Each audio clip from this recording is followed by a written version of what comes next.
When we stop and we're laughing already, we haven't even gone anywhere. This is great. Yeah, it's taken about, let's see, 45, 50 years just to get it to the point where even a few of us can do this. And you'll notice that no government, no agency, no men in black, no secret operations, no satellites, no companies running satellites interfere with these journeys. Have you ever asked yourself why? Think about it, because these are questions most people would never think to ask. But they're relevant, aren't they? Other people have been suppressed playing around with negative stuff with ETs, trying to show where secret bases are and classified bases. It's a big mistake because they'll just shoot you. So that's not important anyway what they've got in those bases. Who cares? It's Tinker Toys compared to what's out there. Tinker Toys. Yeah. So they're wanting to hold on to their Tinker Toys and play power with them, and think they're really big shots or have so much money or something, but they really all know they don't possess anything on this earth. How can they? It's taken out from under them, and they see it all around them their whole life. So what do we possess? It's not bodies. Then what is it? What is it we have power to do? Is it to force our way on other people? No. Is it to gain billions and then manipulate people to stay under our feet so we can keep those billions? No. Governments aren't meant to lie and deceive and be dishonest through lobbying forever. They have to give it up, or it will be given up for them. Let's put it that way. Because we can no longer play the games we've been playing without harming life in parallel dimensions, through interdimensional doorways and out in space. And none of us on this planet collectively have the right to do any of that. And we're not going to be given it anymore. That's the past. That past is dead and gone. Something new is underway through the universe now that has never happened before. Where it will take the lower worlds of time and space is a pretty good guess. They will become mirrors of the upper realities. Think about that, what was just said to you. Mirrors of the upper realities? What would be the point of having those lower planes with positive and negative and lifetimes and bodies and people getting lost if that's all it ever did? What a waste. What a joke. I don't admire anybody in the upper worlds for keeping to the status quo with this system. No, when I went back there, I offered something new because nobody was changing anything. Others are destined to do this by offering themselves back to the source. We're supposed to have been going back to the source all this time while we're running bodies on the various levels. Has everybody been doing that? No. Not just Earth, but it's problems in all the lower dimensions this way. The Perusias or rulers of these planes below the void are tyrants. They've been getting away with suppressing people forever.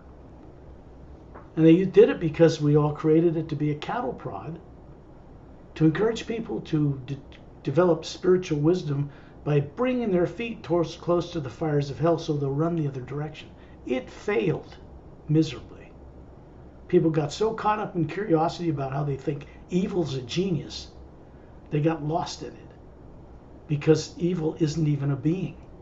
It's a distortion of what is not evil, twisted, through which we see the universe. That's really what it is. And that twisting has to be undone. The one thing we have to give up in eternity, all of us, and this is required. There's only one thing. It's artificial and implanted, forced on people without their consent at some point in their history. And that is evil. Actually, fear. Fear is what evil is. Fear of the present, fear of the future. Fear of the past. Fear of the responsibility of accepting the responsibility that we created this mess. And we are also required to be part of becoming the solution and stepping away from being part of the problem. This is who we are. This is what an Atma really is. There has never been any negative nature in any one of you. This is a hard thing for people to grasp. I share it little because there's few people to hear it yet. It means that you are source energy, and the Atma is not made of the physical worlds of time and space. It's made of energy, but not as it's known down here. It can't be destroyed. Reptilians can't do anything to the layers of the Atma. They can put a field of energy around it and put images out there through which you see the universe that terrify you so you won't remember. But they can't do anything to the Atma. So that means all your faculties and everything you are is still intact. Many of those higher faculties are simply dormant, turned off, or ignored by you, or fear. They're still there. So once we drop more and more fear, these things begin to be surface in our awareness. We're going to be exploring that on this journey tonight. I'm going to read you something as part of the journey because we started recording. It's telepathic. When I say that, I don't mean it's Scott being telepathic with you. I mean it's Source itself, through Satnam, through Agam Purusha, through these masterful beings, bypassing the rulers of the lower worlds altogether, to work through master teachers and silent mentors who are not part of that structure. They support it, but they aren't part of it. They're not in it. If that makes any sense to you. And neither are we. In the Hue Expansion Ray Academy, the silent mentors have 4 teaching facility areas.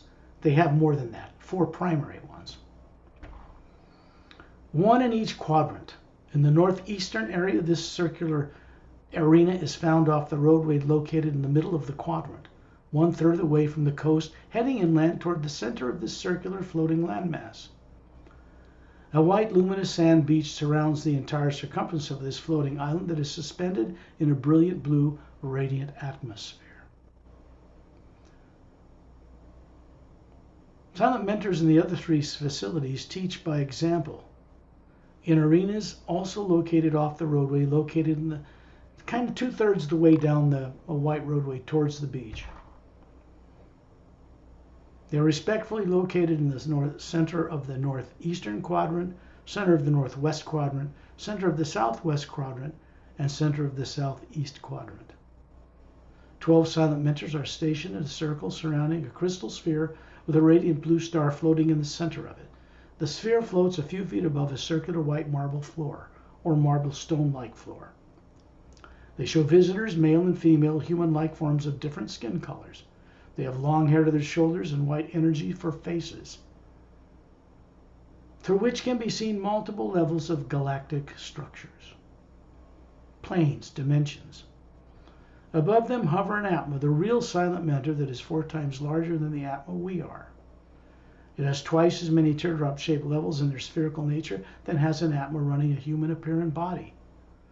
But they're still Atmas. The human-appearing silent mentor form stands atop types of luminous trees. There's a connection between the trees and the consciousness of those trees and how they're connected to Earth and what they're meant to eventually accomplish. In the northwestern quadrant, the trees look like giant weeping willow trees with luminous spoon-shaped green leaves. A different type of tree is represented in all 4 silent mentor teaching facilities. In the northeastern, luminous giant white oak trees. Southeast, luminous giant eucalyptus trees. Southwest, luminous giant redwood trees. Northwest, luminous giant weeping willow trees.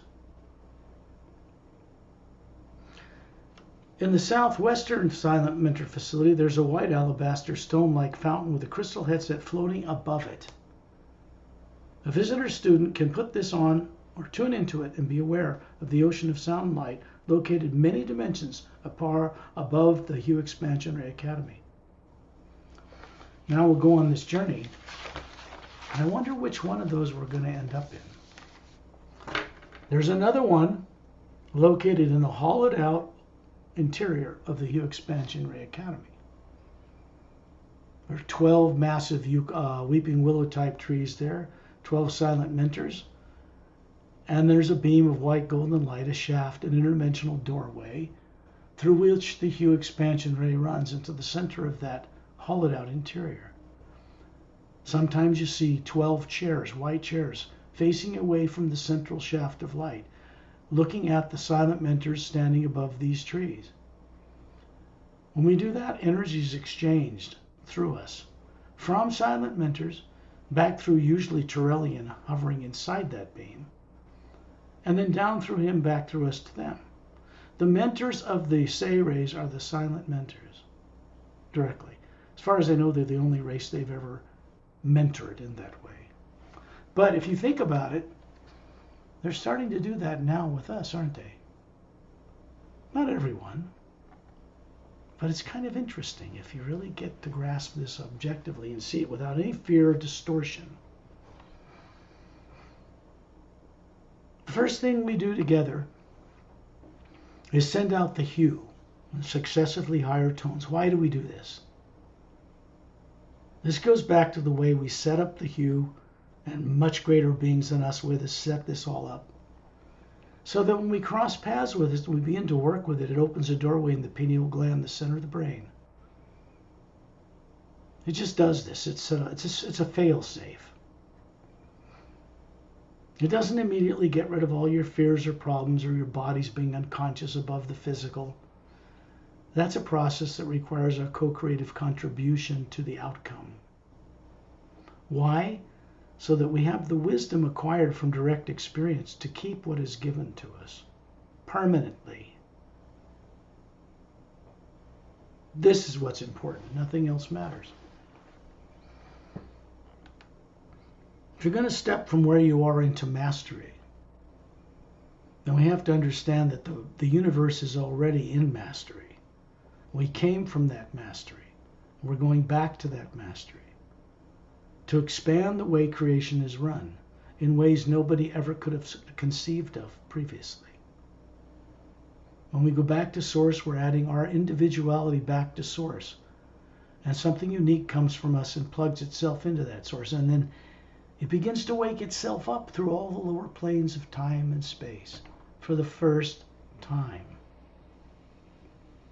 Otherwise, you got a huge portion of what we call Source or Prime Creators trapped as Atmas, running bodies, unconscious, unaware, in fear everywhere in the lower worlds. It's pointless. It doesn't work. It never did. It's a failed experiment, but it's good because we've learned from it. Even if it took several 100 billion years, if the outcome means we can finally understand how to co-create the lower worlds of time and space and everything in it as mirrors of the upper realities, now we've got a bigger universe to play in, don't we? Way bigger.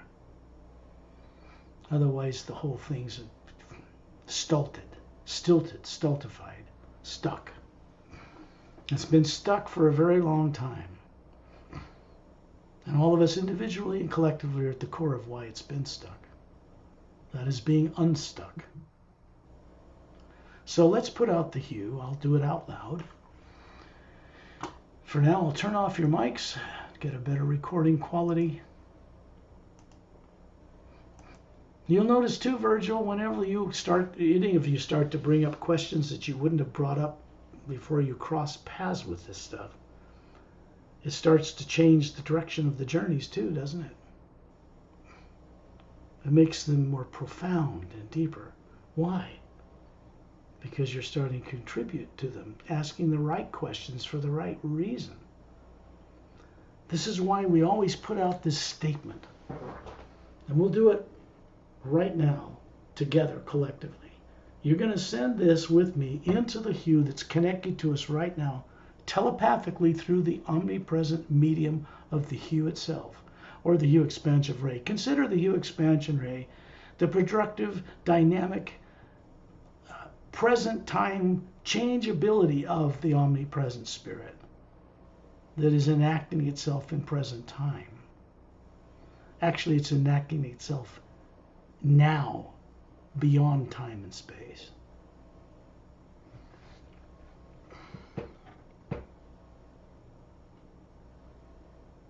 So when we put out the hue, what are we really doing? We're sending to the source directly, and through beings who can do this as channels, who can co-create this right back to source, like Turellian and Satnam, beings like this. Here's what we say. Say it inside your own being. I'll say it out loud.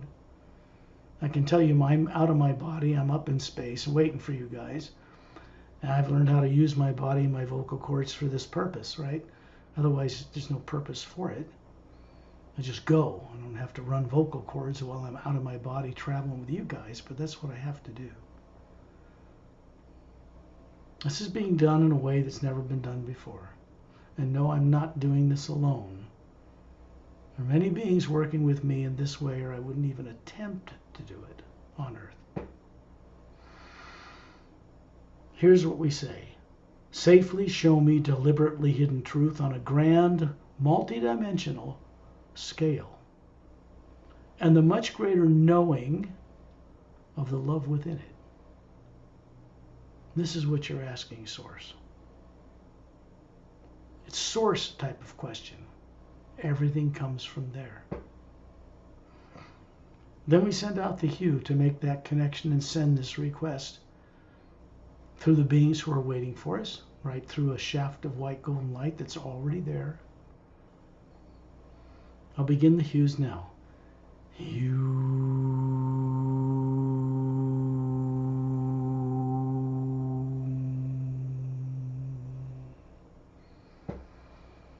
Hue.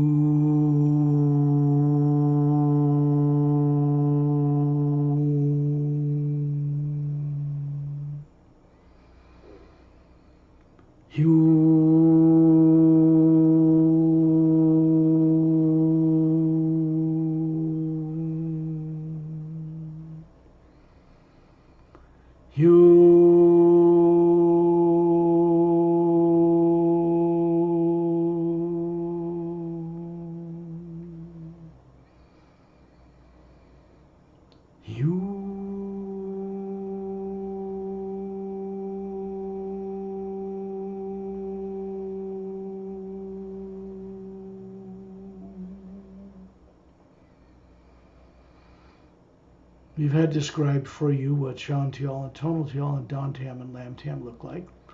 Many beautiful names, many more of these master guides, these both spiritually and highly technically advanced people who leave their bodies from a ship that is stationed in our solar system. They go on these journeys with us to serve two purposes. One, to keep your fears and subconscious traumas turned off for the journey, which is for your benefit, of course. And two, to go on the journeys themselves. Because what we do, they communicate telepathically directly to hundreds, billions and billions and billions and billions of others out in our galaxy. And the Galactic Alliance and the Zinternamus couple do it to all the people in worlds in a little over half the galaxy. These two groups are working together perfectly fine. We got to catch up to them, is what we got to do.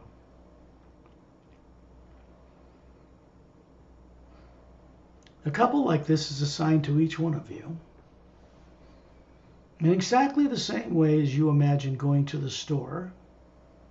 And now you know that it's not your brain that's doing that. There is no imaginative brain cells in one part of the brain that projects visual images on a theater screen to show you what. That's silly. It is the Atma that has this capability to see and know. And it's communicating it unconsciously to your brain and personality. So you think you see and know where you imagine from your brain. No one on this earth has ever gone through a training in a university such as doing Star Wars or Star Trek or any of these movies. None of them ever had that brilliance. None of them ever knew any of that stuff from any training on earth. Where'd they get it from? Oh, my brain cells made it up. I imagined it. That's what they think. They're right, but not in the way they think they are. Because they're not conscious of where it's coming from. A lot of things change when you're conscious of where it's coming from.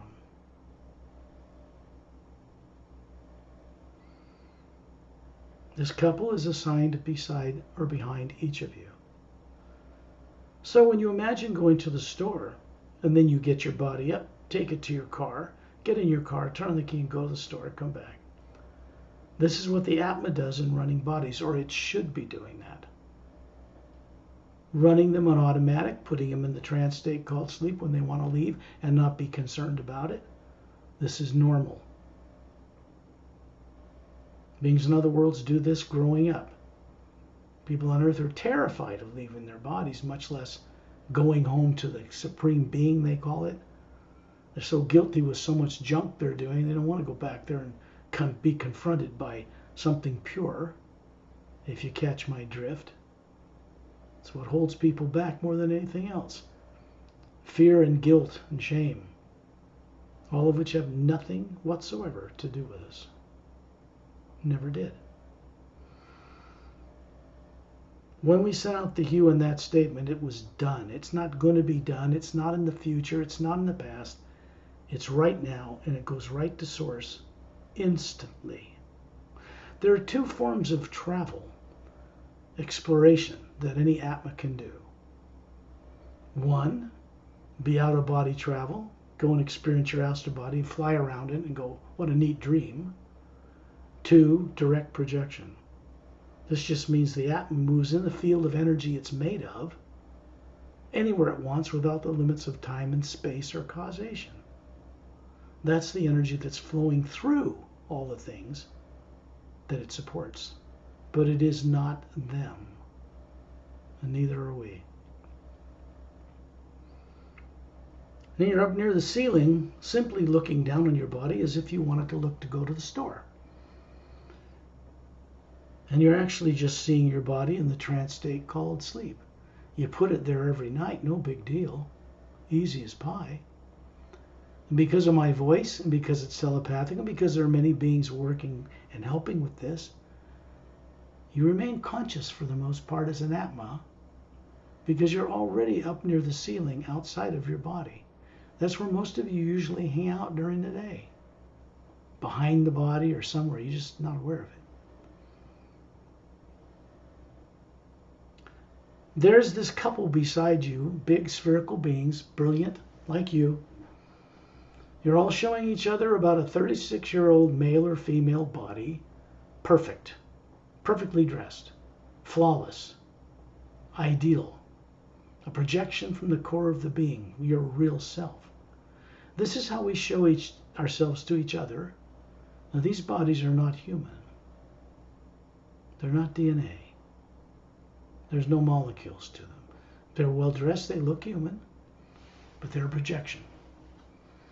And this projection can feel, taste, see, smell, touch, do anything else a human body can to experience, lining it up to be like the molecular structure of the astral, causal, mental, or etheric. And it interrelates with the body forms made of molecules in those planes. It has superimposition or superimposing capability over those bodies. But none of you remember that. And it wouldn't be good if you did it right now on Earth, because you'd suddenly turn 36 and have a light glowing around you, and the government would want to take you somewhere and study how you're able to do that. It wouldn't be a good thing. To have such abilities awakened on a normal planet, well, then there are no governments that interfere with it anyway. People don't have to fear it. Satnam represents the first physical human-appearing prototype that he chose to show people, from which all of these others sprang. This is what you're doing. There's a white, golden pastel light flowing down through the ceiling, because we set that link up when we sent the 5 hues out. The beings that work with us have already set up a portal, a doorway, an interdimensional tunnel between the top of space, which is the hue outside of Earth, connects all the way through the planes, bypassing the astral, causal, mental, and etheric, deliberately bypassing them, connecting to the void where no negative nature exists, connecting to Satnam's realm, connecting to the Hue Expansion Ray Academy, connecting up through the planes to Agam Purusha's realm, getting permission to go through the Tree of Life and then up into the ocean of sound and light, source or prime creator. This is what we should be doing. This is what we were meant to be doing, and the first creation, the lower worlds, even the second, failed. Didn't do it. I guess we had to learn a lot more to start in this new process, which is now underway. Okay, so a brighter light of this passes through you, through the form you're showing each other. If you're a male, you look perfectly handsome. If you're a female, perfectly beautiful. And we find ourselves in space standing in a circle around Ambassador Terrellian. Master Terrellian is a better term, but he won't call himself that. Why? Why would he need that? Why would Ramu need to be called a master? Who cares? They don't care. Terrellian? Yeah. You kidding? A guy that has no bodies in the lower planes of time and space, trained by the silent mentors, that can appear in 7 places simultaneously in a body people could touch. And when he's done, dematerialize it and store it back in one of the teardrops of his being. He doesn't have to push it around and feed it or go to the bathroom. There are races out in the galaxy, even in the Galactic Alliance, that don't go to the bathroom and don't have to eat, except for pleasure. Genetic beings that can do that, because they're set up genetically to derive their, let's just say they're open to the core of the white core of their being to link to the omnipresent power itself. Nothing's used, nothing's abused, nothing's polluted.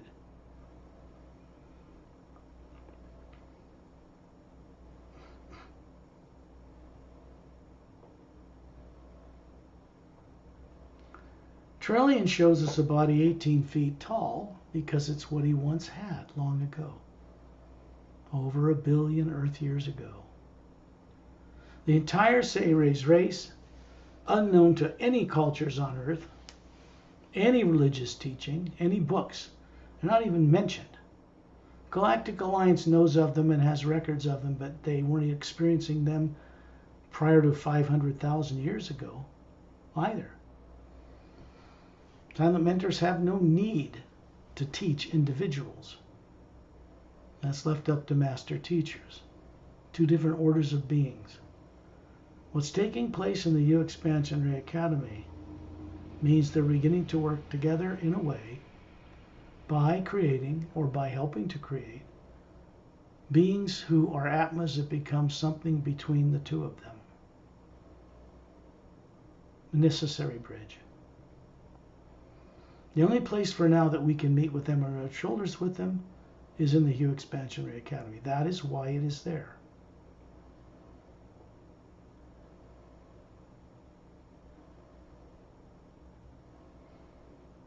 Terrellian has his closed fists with 2 thumbs up because there's a brighter white golden light a foot thick around them. When you look up above his head, you can see the beautiful Atma. He is hovering there. That's the real Terrellian. And then you look across the circle at all of us. You got this Galactic Alliance couple standing beside you in the form that's perfect, and the Atma hovering above the heads of those forms. We're out in space. These aren't physical bodies. We don't need to breathe oxygen. We don't feel cold or heat. Atma doesn't feel cold or heat. And above him is Eta and Din, Drens from the planet Oceania. Silica base, not carbon. Their species evolved with the ability to defy gravity and fly through the air when their tail is charged. Sets up an electromagnetic field around, it's pretty clever, around their entire organic body. Stand on their hind legs with their tail out behind them, glowing like crystal opal in bright sunlight. The Atma like us hovering above them. These are both master teachers.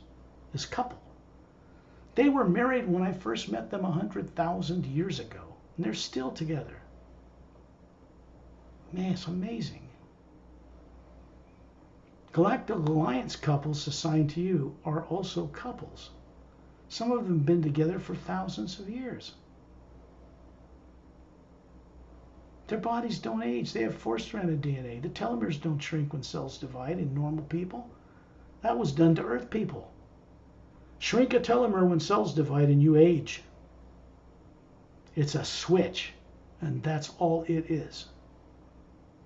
The science is not yet presented, although it has existed for millions of years out beyond Earth. It's not been presented to Earth people yet.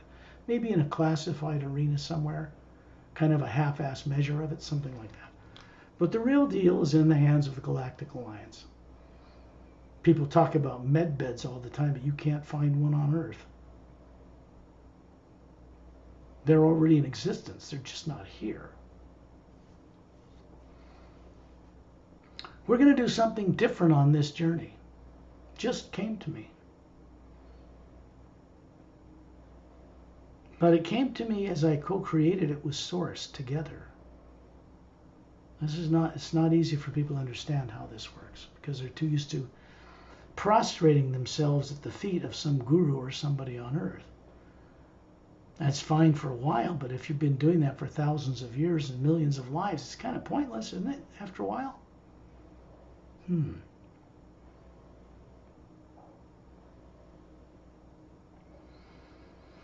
Up above Et and Din is Light C. Not known to people on earth for the most part. What is he? You okay there, Albert? You just got to keep your eyes closed if you can. If you're in pain, lean back in your chair and relax. You know what I mean? Don't worry about going to sleep. Just, in fact, take your attention off that and you'll be fine.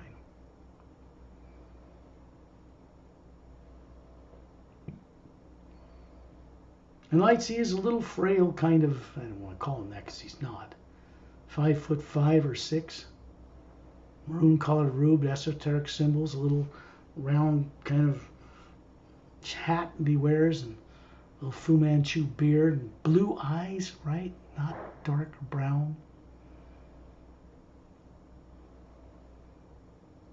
This man, this being, has only a physical body in the etheric plane. He does not have one in the lower planes, and he works there, and he works in the big pyramid with the tree of life in it, down the western roadway, first right turn to the right in a clearing. And the tree of life there is connected to the tree of life in Agam Purusha's realm. Makes sense, doesn't it? Directly connected. The borders between the different dimensional levels in the higher realities above the void blend so evenly you can't tell when you're passing from one to the next, except in vibration.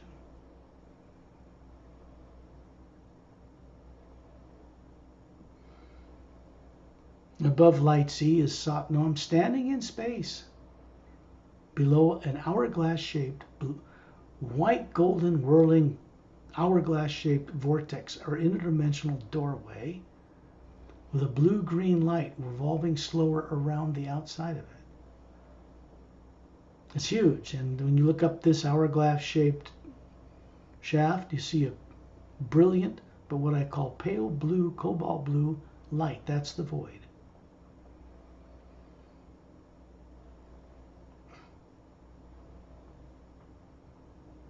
So that vortex is already on, but we want to add our part to it. Co-creatively, we're sending our you back through that vortex. It's linking completely to Source directly, instantly. And passing through these master teachers one way and then the other. It is instantaneous. The experiences along the way are to help shock us into awareness. So we're going to send out the you together. Everybody pay attention. Stay your body asleep. Don't worry. Do it silently inside where you have perfect singing voices. You do. It's not reliant on the outside at all. The Atma doesn't make tones with vocal cords anyway. It generates tonal frequencies. Tonal frequencies are access points throughout the multidimensional creation. Each one has a different frequency.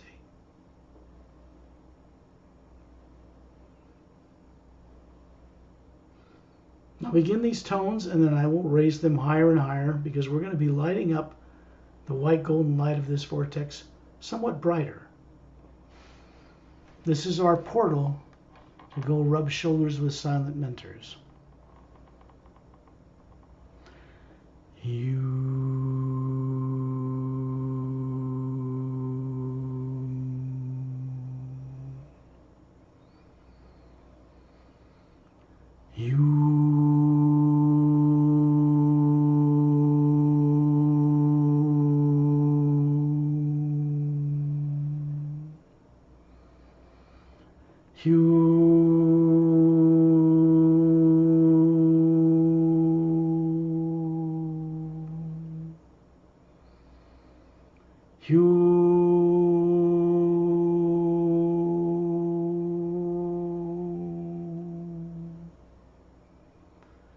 You.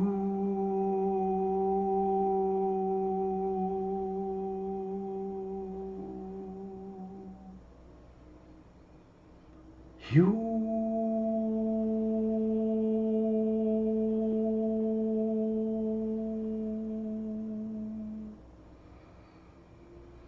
You.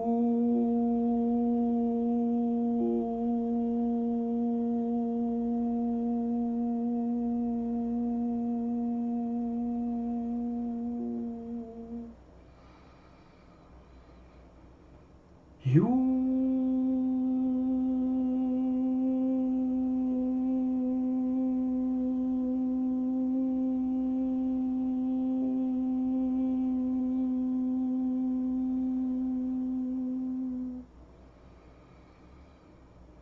You.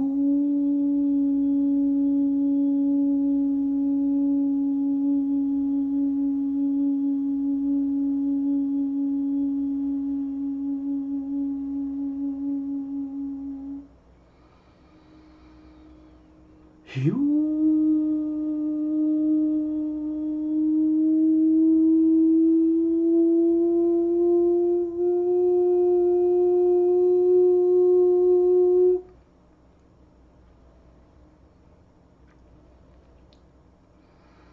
You're all telepathically directed to gaze at the Earth, and guess what? It's not the Earth you're used to seeing with polar ice caps and a dead moon.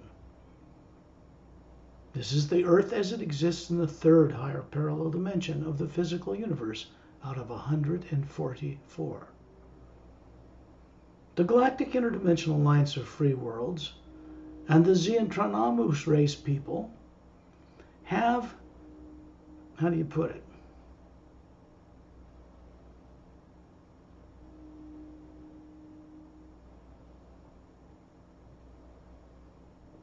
They have conscious awareness of the nature of the multidimensional universe.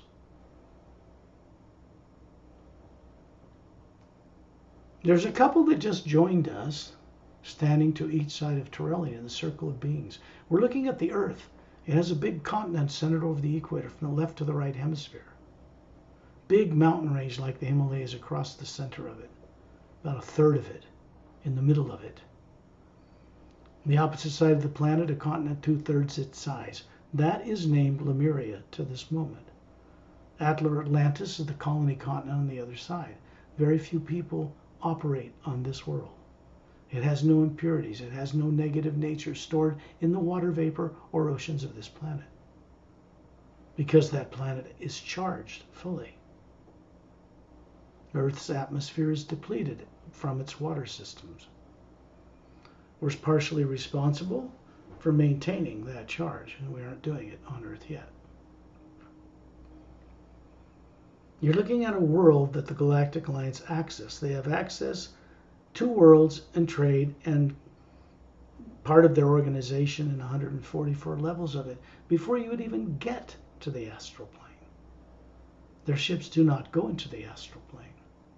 They have to leave their body and go play in ships in the astral plane to play in the astral plane, and so forth. The only race I know of that could take ships between the astral level and the physical long ago were the Say rays. Because as genetic scientists, you might say, of a sort, they were responsible for seeding mammal and other forms and bringing them up the manipulated evolutionary change until they became capable of having higher nervous systems that could circumnavigate the universe, spacefaring, and the Say rays have vanished into the background. It's like leaving the younger children to see what they'll do with what you've given them. Fortunately, they've returned to this galaxy and made their announcement of that to the Galactic Alliance Council. I was there. That was unexpected.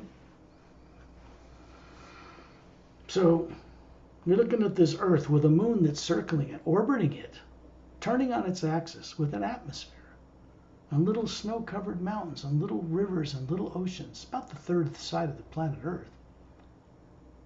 Dome cities. This one turns on its axis or orbits the planet. It's alive. It has a function.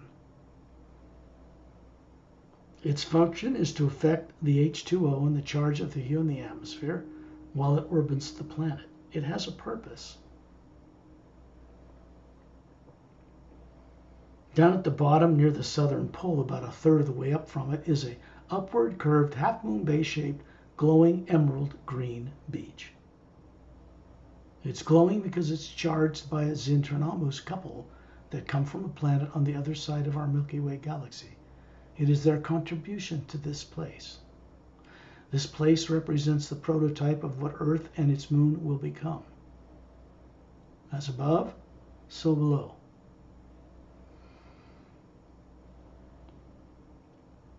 If you look down and find your feet wiggling, bare feet. This is this pure body form that has perfect clothing on except for your bare feet. And you're wiggling your toes in this warm, soothing, glowing a foot above the sand, emerald green sand. There's a big jungle trees behind you with glowing light around them. Turlian standing offshore up to his knees with his two thumbs up with closed fists, grinning. The ocean here is a blue, tightly tinged with green, calm, glowing a foot above the ocean, calm surface of the ocean waves. See, this is a normal Earth.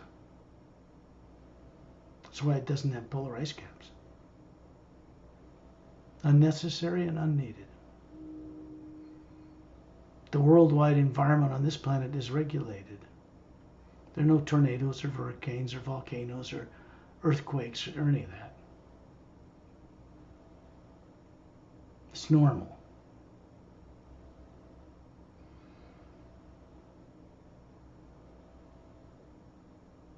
This couple is 10 feet tall. Silver hair to their shoulders. They have longer necks, longer fingers, longer arms and legs than Earth people. 10 feet. Taller than the tallest basketball player, certainly. And they move eloquently, like swans. They're standing in the middle of us in a circle, semicircle around them. We're facing the jungle trees. Turlian's behind us, just offshore. He likes to stand in that ocean. Charges him up, kind of thing. He's probably actually, to be honest with you, adding a charge to it, if you ask me.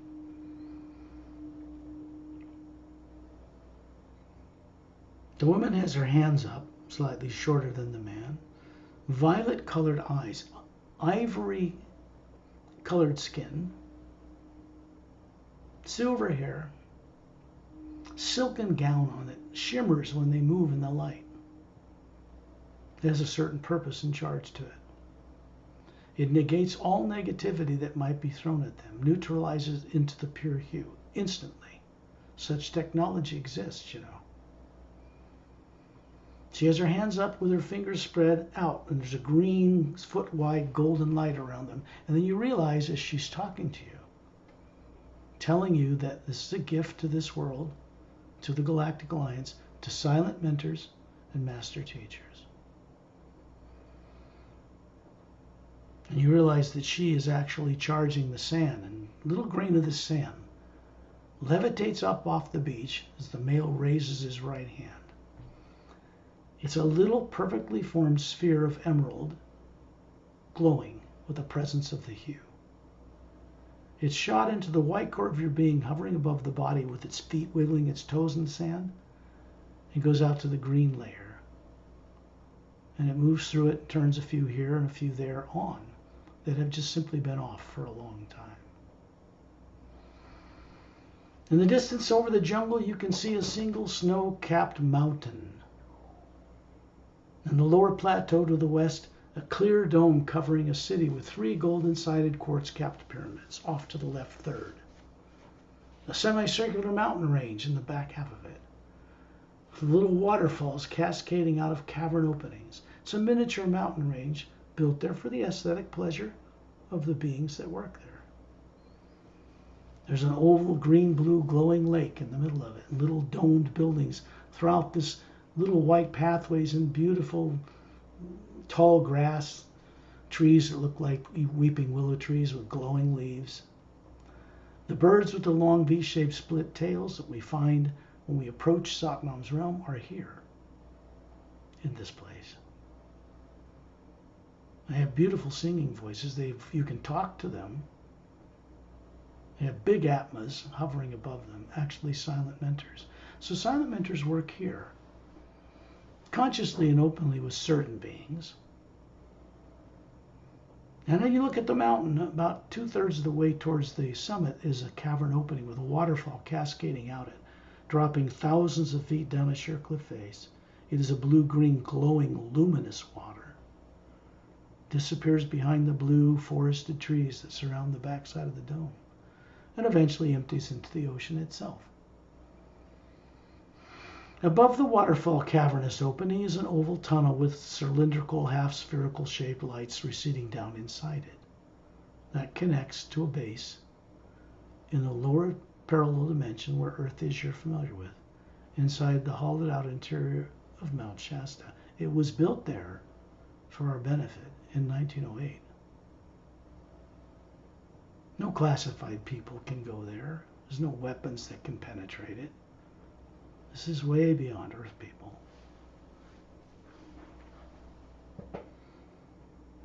Then we're suddenly in space, looking at the Earth with no polar ice caps. The white golden light of the U is surroundings. That is the void of space. To an Atma, it's a white golden light. It's not black or dark blue.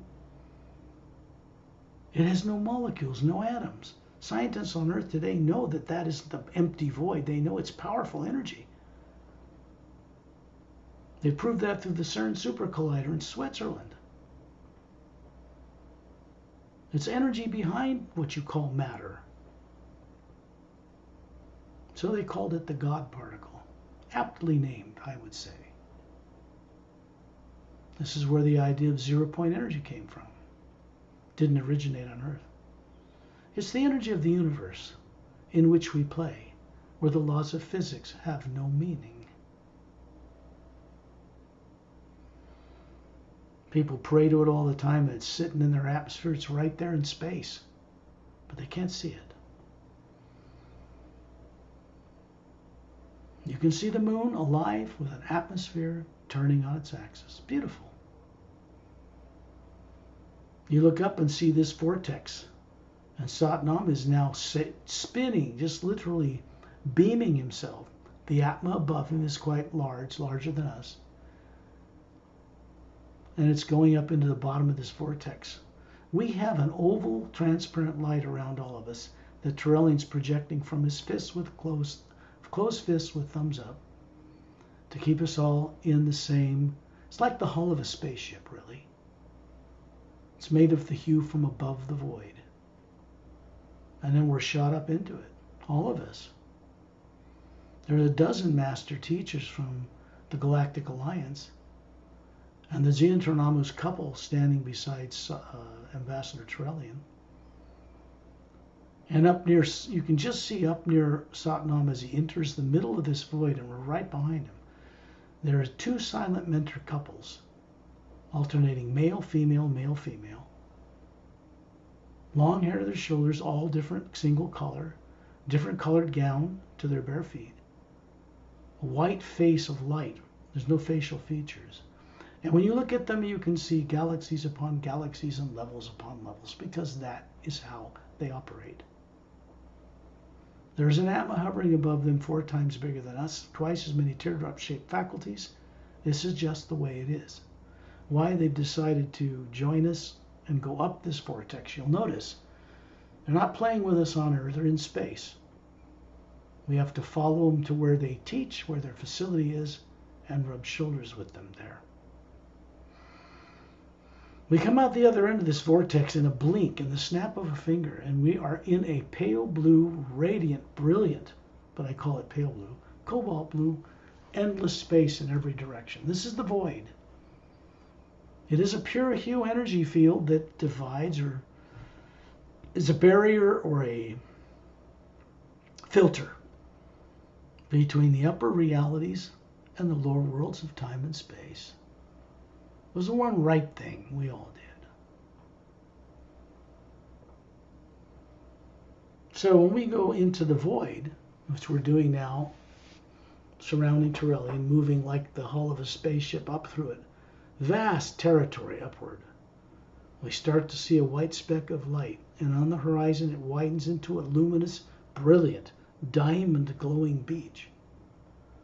As far as you can see left and right, until it curves out in space, an infinite space of a brilliant cobalt blue atmosphere, indicating this surrounds a circular landmass, quite large, probably the size of a galaxy here. The trees in the background are of every type you can think of, all transparent and glowing. The beach is comprised of polished round diamond-like crystals. You find your feet, bare feet again, standing, wiggling your toes in the sand of that beach. Terrellian's standing offshore. And the illusion, really, that he's up to his knees in this water. It's not water. We are in the pure hue sound that is constructed as the void itself. The sound is now like of a celestial orchestra, high humming sound. And we're suddenly up above these trees, and one particle of this diamond sandy beach, you see Satnam hovering above it. He raises his hand, and one particle comes right up in front of your face, and you look at it and you realize it's a diamond, glowing like a diamond, but it's round. It's putting off energy. It stores the hue. And so that is thrown into the core of your being. It stays in the white core of your being, brightening it, like getting a charge before you return home. Satnam, the Atma, hovers over the top of the trees, and we stop above them, and these birds with long V-shaped split tails, twin sets of bird wings, blue eyes, look kind of like a blue jay, about a foot long, fly up out of the trees. There is an Atma hovering above these birds that are silent mentors. They're big. And they start opening their beaks, one positioning themselves in front of each of your face, the physical body that's not made of matter.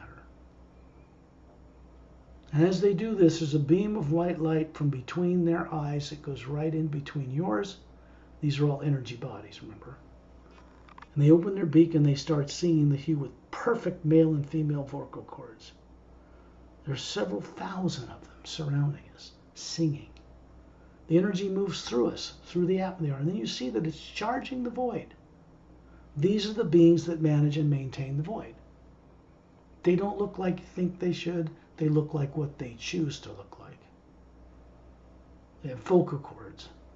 Not that they drink it. You could sit down and have a cup of tea and a conversation.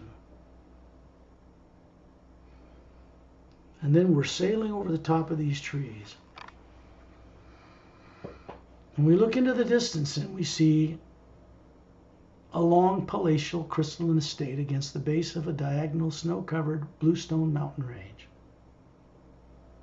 In the distance you can see there's mountain ranges, and way out in the distance you can see there's some kind of an ocean surrounding this landmass.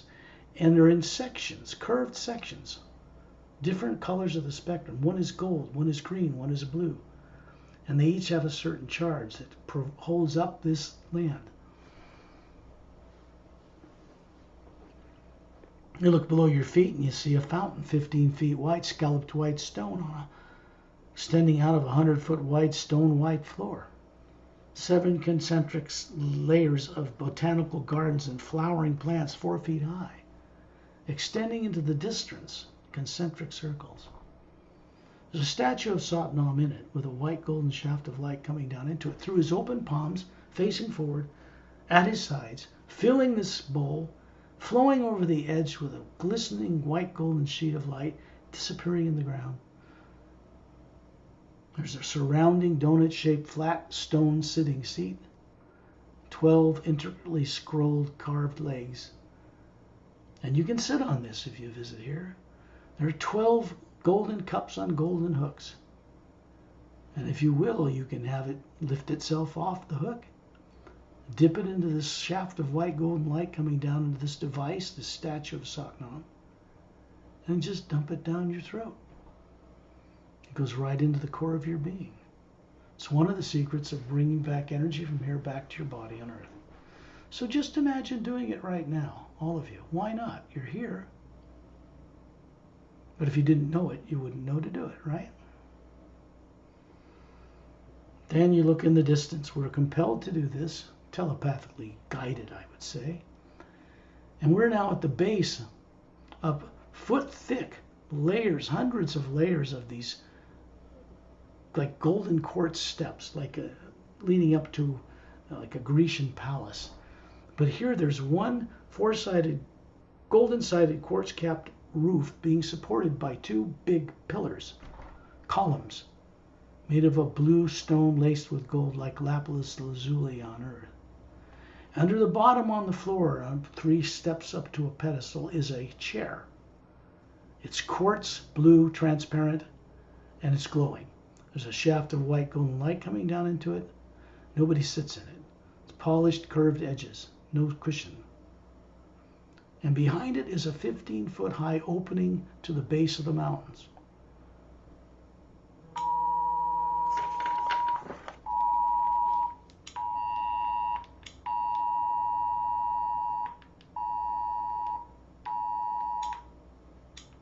Forgot to shut that phone off. Flash flood warning. That's a joke.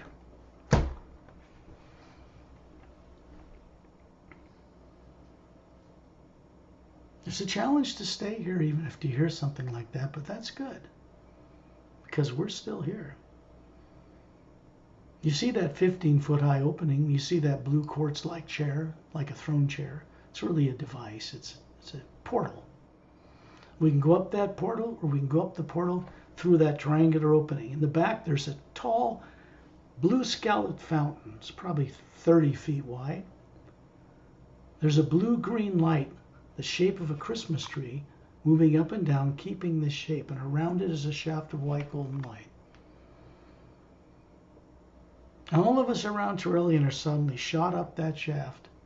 We come out the other end instantaneously and find ourselves floating in a much more brilliant cobalt blue light. In the distance we see a single floating circular landmass. Surrounding it is a white diamond-like beach, much brighter than the one in Satnam's realm. There's an ocean wave, blue-green, curling gracefully to crash on that beach. On the left side of it, clockwise, it revolves around the beach, all the way around the outer circumference and comes back to where it started, and it never stops. This is what silent mentors use to maintain this place where it is. There's no planets or moons or suns or stars here. They're not needed. Everything, including you, produces its own light. You're made of the light.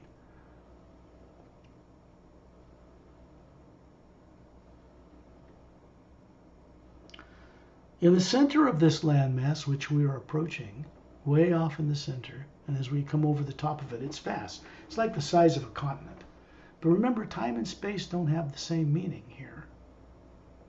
We can be anywhere we want in that huge place when we put our attention upon it. In the center of it are 6 snow-covered blue stone mountains in a circle around a white circular disc-shaped white island, surrounded by a blue-green donut-shaped lake glowing. The blue, glass-like, smooth, radiant, transparent blue glass-like huge expansion ray administration tower comes up from the outer circumference of the island to 2/3 of the way to a flattened oval where there's another fountain in it, very large, scalloped blue, no statue of Satnam, just a shaft of white golden light coming into it. It goes up to a minaret point. Down at the base of that island in the center, the bottom of this cylindrical tapered tower is a pedestal 4 feet high, 2 feet wide, rectangular, lapis blue, kind of lazuli stone again, smooth, polished edges, and a sphere 4 feet in diameter, like blue quartz, the blue, cobalt blue star hovering in the middle of it. The shaft of light is entering this, or being absorbed into this star, and it's being projected downward. Downward it goes into the exact center of the interior of the Hue Expansion Ray Academy. That is a silent mentor training facility.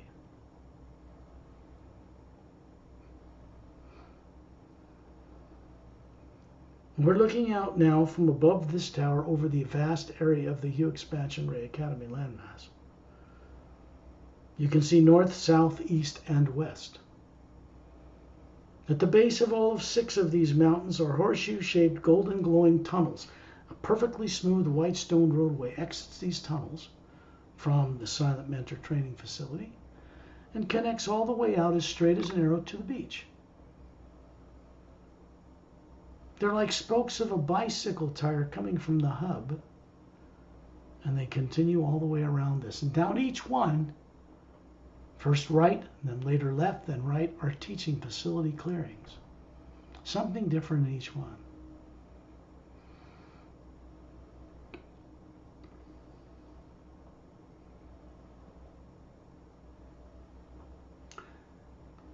In the northwestern quadrant, we see a single white road going down the third of it. There are many to each side of it, spread out like hands, fingers on a hand.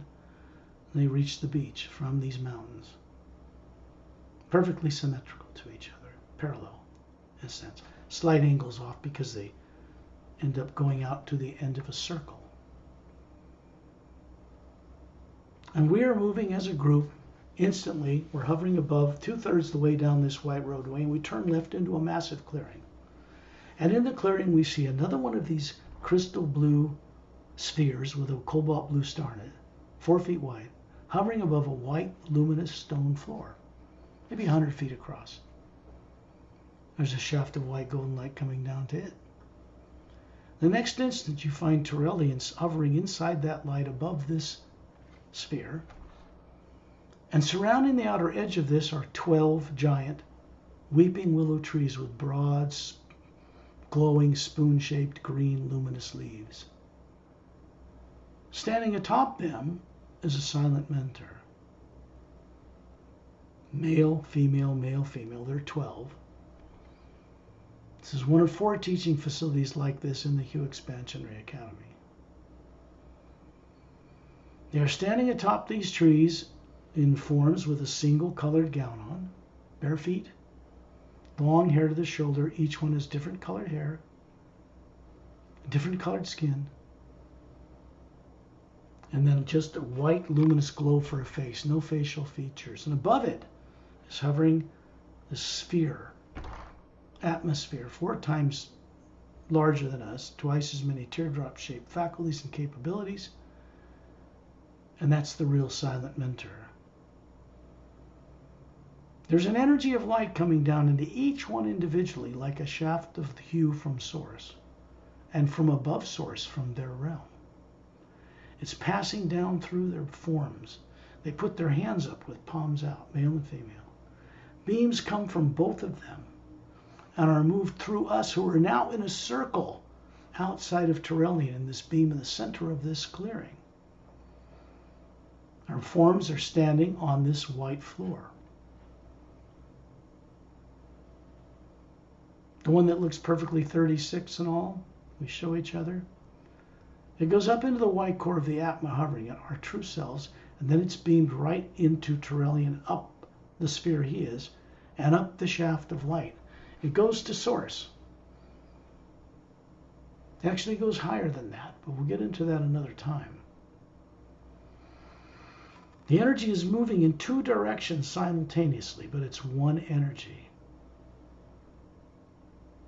And it moves from Turellian, down through Turellian, up through us, and out to the top of these silent mentors, and back up to source.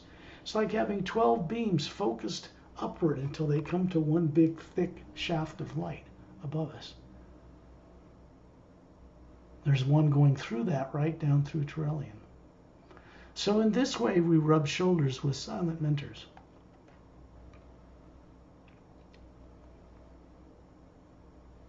What are they doing with us? Who knows? Except that consider yourself being evolved more than ever before to become a blend, not a silent mentor. There's plenty of those guys. Training you would go through where you wouldn't want to suffer like that to become one of them. They did that long ago. But becoming something like a blend of a little bit of silent mentor and a blend of a Turellian, that's a good thing. Master teacher on one side cares about individuals, silent mentors that run the mechanics of creation and can change polar flips and everything else. This is a good thing.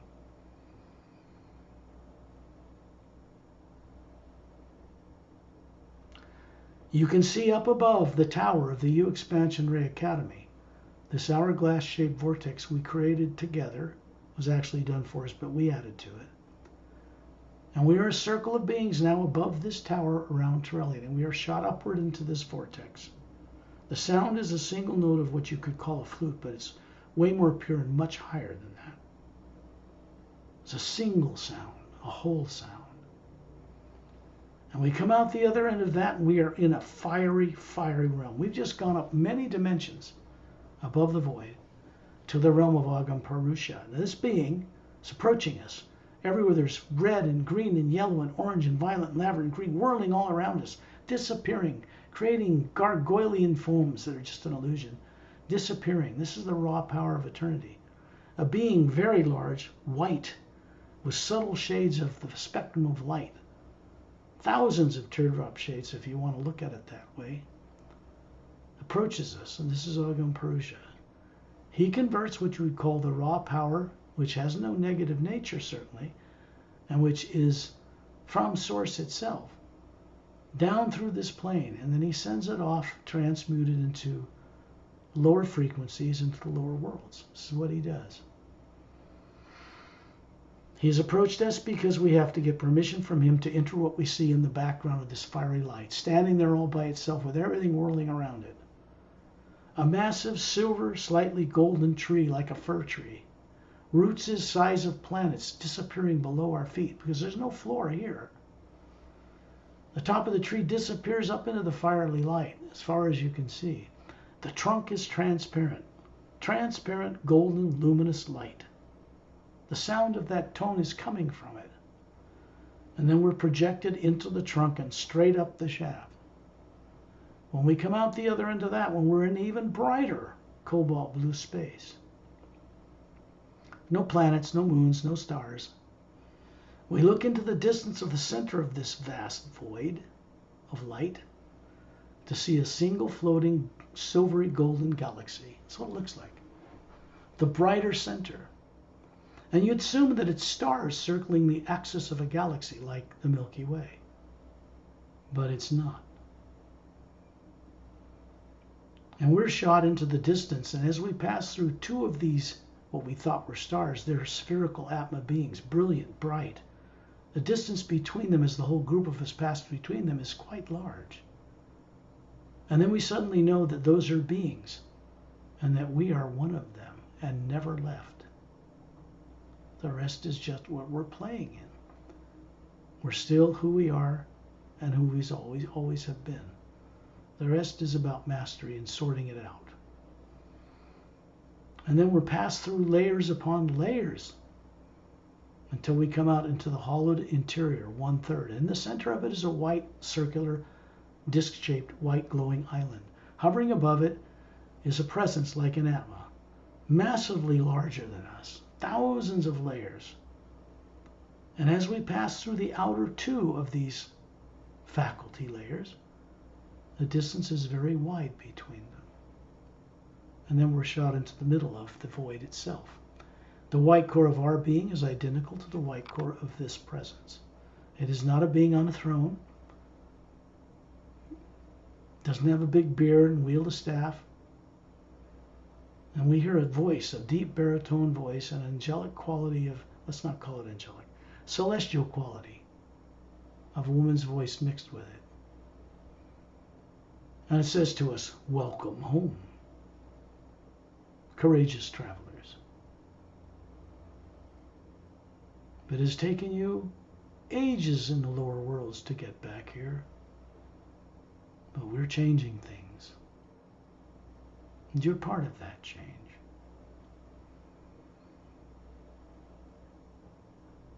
And then there's a little beam, a little thin stream of golden white light comes out of the center of that voice, passes through you. It says you now must return or your bodies on earth would perish. This is just to get a charge, so to speak.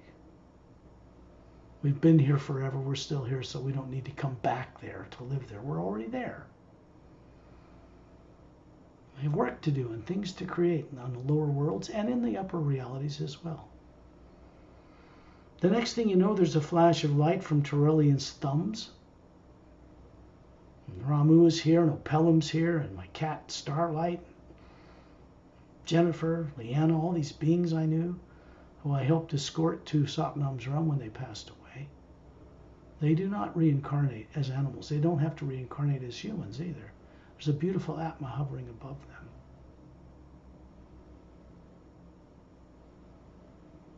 And we find ourselves suddenly hovering at the very bottom edge of the void in a pale blue, cobalt blue light. And then we pass down through this barrier. We find ourselves in a circle of beings inside this transparent oval light around Terrellian in what is called the etheric plane. There are palatial estates here. I mean, like glowing, crystalline, transparent. People here have bodies that are transparent, human looking. They're not like earth bodies. Each of you are standing on the steps of a palatial estate. They will appear as ever, whatever way you see them. Your eyes are closed. Because before we started this journey, your eyes were closed here, your body in the mental, your body in the causal, your body in the astral. They all were put to sleep. So the Atma, you, could go on the journey and then bring back a little part of this energy to each one of them. You're standing on these steps, dressed as however you want to see yourself, but transparent. Like celestial images you might have seen online, where people are transparent, glowing centers and all that kind of thing. That's where this comes from. You've probably been here for millions of years unchanged and not leaving. Satnam and Terrellian appear standing beside each one of you simultaneously. And they give throw a little energy, kind of like a spiritual shock, into this presence, physical presence that you're running. It's passing through you as an Atma while this is being done. And then you open your eyes and shake your head and go, wow, I remember. You're compelled to look up and see the void and Satnam's realm, the Hue Expansion Ray Academy, and Source, briefly. Then you're compelled to look down and see your mental body, and we're suddenly in the mental plane around Terrellian. You're on one of many islands here that are the size of planets, really. Oceans glow, air glows, everything glows here. But energy here is moved by thought. This is your mental form. The body form you have here is standing on a beach with bare feet, with its eyes closed. These beaches glow of different colors. The ocean itself is a deep blue, silver gold that's glowing everywhere. The hue is strong here, but it's also mixed with some negative energy. It's the mental plane. So the intelligence you are as a mind doesn't come from your life on earth. As the body grows mature, this presence begins to be more connected or more active. That's what called growing up is. Let's face it, we can't learn much of anything living a life on earth. No university teaches anything that really matters in this way.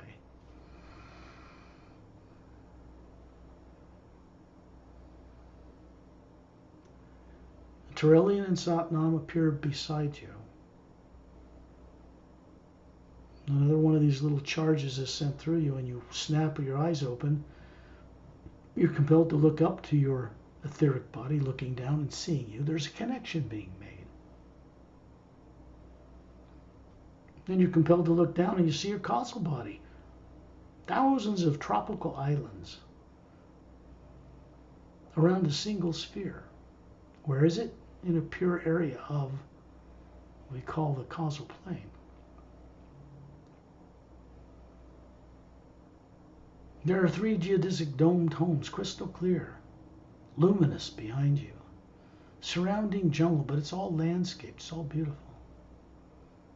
Some of you are standing on a semicircular white deck. Some are sitting down. There's a cup of tea in front of you. But your eyes are closed. Bodies here don't age like on Earth or even on Nerexlum or in the Galactic Alliance. They're made of a different matter, different time rate of matter. Faster one, finer. And then Trillian and Satnam appear beside you and give you a little whack on the butt. Symbolic. You pop your eyes open, you're compelled, I don't want to say forced, but you do it, you cooperate. You look up and see your causal body, your mental body looking down, and there's a connection. You're compelled to look down and see your astral body. That's the emotional plane, 144 levels of it. And there, all matters move through emotion, not like pushing matter around on Earth. The causal plane, it's moved through cause and effect. It's a blend of emotion and thought. In the mental plane, it's pure thought. In the etheric, it's a link between you and above and in the void, but people there don't really understand, so they don't leave. And then you see your astral body standing on the beach of one of these thousands of islands, tropical. Things and plants in the astral plane tend to have a certain kind of glow to them. I mean, there's just not just colors. There's an aura about things.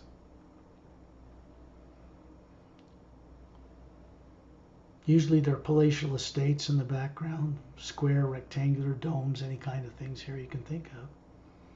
But intimately intertwined, so everything looks beautiful here. And then Trillian and Satnam appear beside you. And Satnam comes up and shakes your shoulders simultaneously to all of you at the same time. And you snap your eyes open like you're coming out of a dream, and you look up and see your causal body looking down at you. Then you're compelled to look down at your body on Earth. And you're a being hovering near the ceiling. Galactic Alliance couples hovering beside you, showing each other the perfect form of physical nature. You show each other. It goes back billions of years doing this. And there's your body still in the trance state called sleep. It doesn't know this experience. It didn't go on the journey. You did. Your job is to let the energy you've collected or been given to you pass through your life on Earth in co-creative harmony with the one power, and you start to create wonderful things in it. That energy moves through you as the Galactic Alliance couple smile at you and vanish. From Earth, from above your ceiling, you can see them on the Emerald Star Cruiser, in the ice rings that circle the planet Saturn, in our solar system, getting up out of egg-shaped blue cushion chairs in front of oval blue glass top tables on a plush, luminous carpet in one of the lounge areas. They are of different races. They're waking those forms up. The Atma's hovering above them. They know you're here. They know you're looking at them. The energy moves through the ceiling from where we just came from Source, and from visiting our etheric, mental, causal, astral, and physical forms, and it's passing down through you, but you can't grasp it with your hands. Don't try to control it like a power. Let it freely flow through you. It knows how to change you. When you cooperate with it, we change. It flows through you for your benefit, and out through the walls of your home. It connects to 3 pyramids on Earth that are not made of matter, that have manifested in 2 of Earth's deepest oceans. One in the Atlantic, one in the Pacific, and one in a hollowed-out interior of a mountain in the Himalayas. They're turned on. They have fountains in them, statues of Satnam. And they're beaming a golden white light through the atmosphere. They connect together outside of Earth, become one larger beam, and that's beamed to a much larger pyramid, quartz topped, golden sided, hovering between two stable asteroids in the asteroid field between Mars and Jupiter. That asteroid field moves around the sun like the orbit of what once was a planet long ago that was blown up. It's beamed from that pyramid to pyramids that have been being manifested between stars in our galaxy, and then it's beamed right to the white core, the axis, and up the shaft, which is a white golden light, not a black hole. Human eyes just can't see it. And then it's beamed right to the source where we just came from. It moves through us continually, one way. So as it passes through us for our benefit, it passes through us for the benefit of others. This is our true nature. And you're back. When you're ready, awaken your bodies and open your eyes.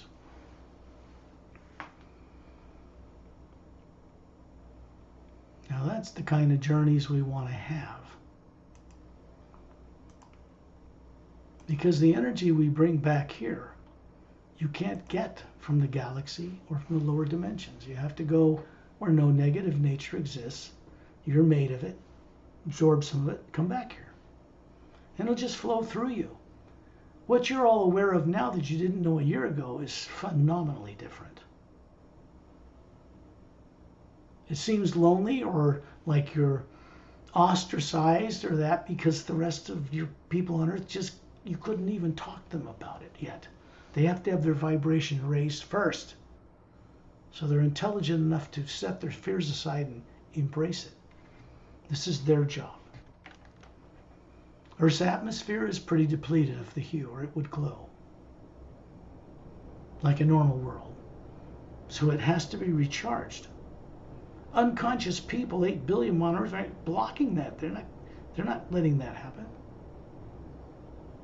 So something has to come from outside to move through people, a certain percentage of them, and then have a transformation on this planet. It's about damn time, if you ask me. Anybody have any questions? If you do, your mics can be on and you can ask them, or I can bring this recording to a close. But if you have one, you can ask it here and we'll explore it.